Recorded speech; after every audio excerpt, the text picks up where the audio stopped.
इस समय मैं आपसे बात करूंगा कश्मीरी युवाओं के बारे में।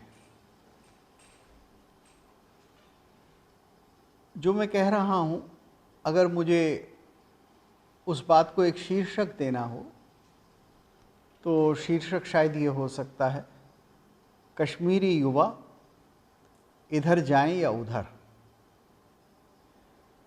हम देख रहे हैं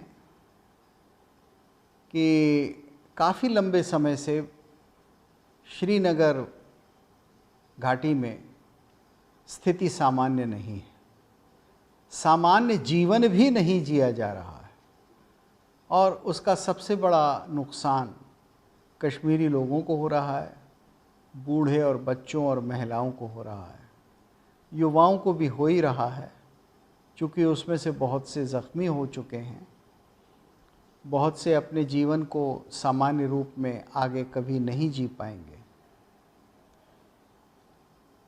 ये सब जानते हैं कि इस समस्या का हल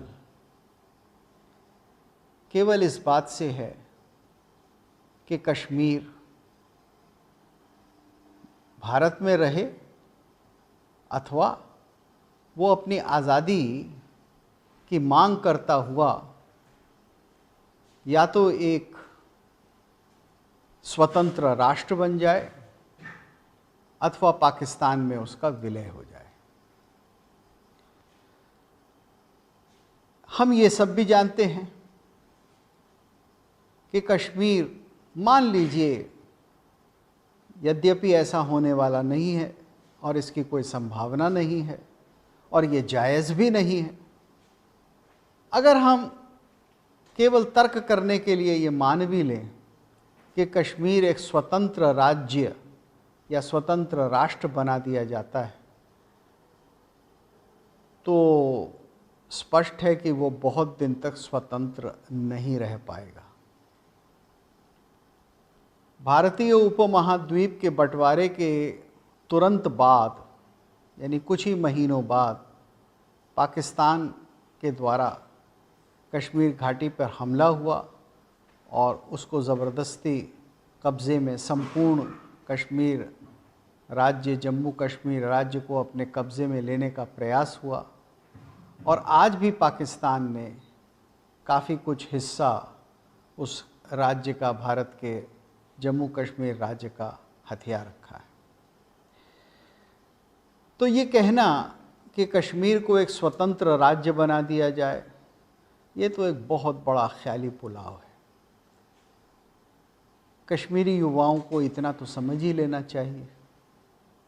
ये तो संभव नहीं है कि संयुक्त राष्ट्र की सेनाएं अथवा पश्चिम के कुछ और देशों की सेनाएं आकर उस स्वतंत्र काल्पनिक राष्ट्र की रक्षा कर लेंगी, ऐसा भी संभव नहीं।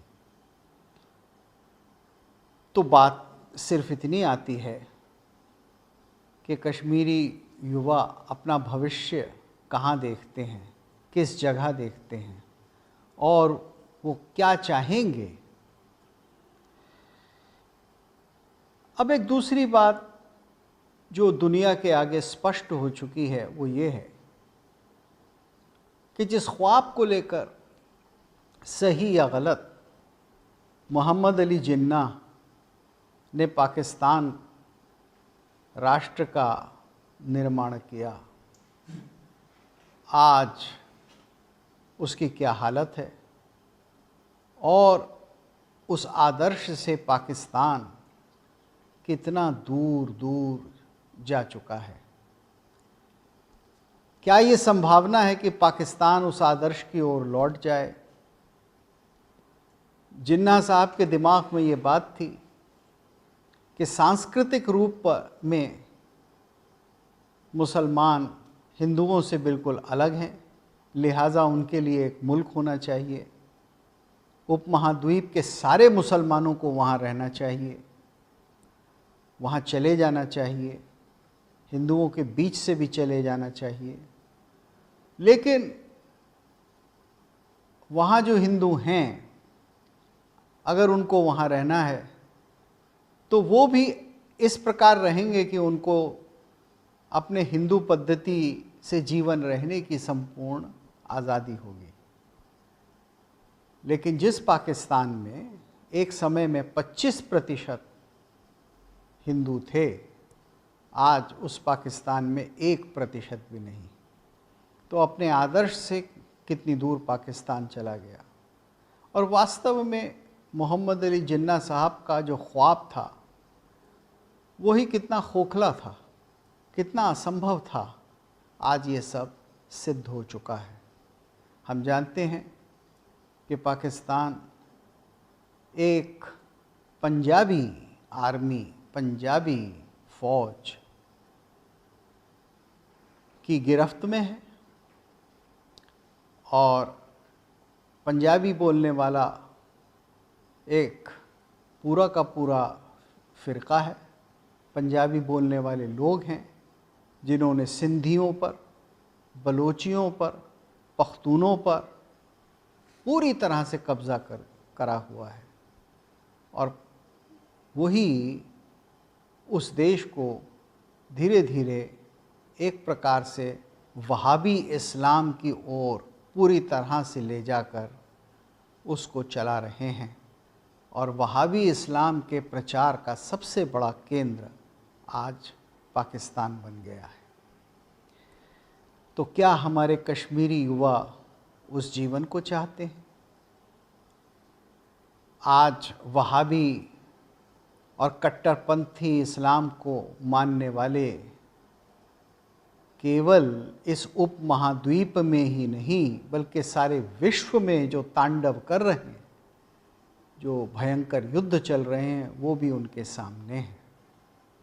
तो इस सब को देखते हुए क्या भारत जैसा भी है, जितनी भी कठिनाइयों में है, क्या वो भारत उन कश्मीरी युवाओं के लिए एक स्वर्ग नहीं है? क्या वो अपनी कश्मीरियत को इस भारत में अधिक सुरक्षित और पल्लवित नहीं रख सकते? क्या कोई संभावना है कि उस तरफ जाने के बाद कश्मीरियत नाम की कोई चीज़ बाकी रहेगी? इन सब चीज़ों पर अधिक सोचने की आवश्यकता नहीं है, क्योंकि ये सारी चीज़ें सबके सामने हैं और इसका जवाब सभी हम जानते हैं। धन्यवाद।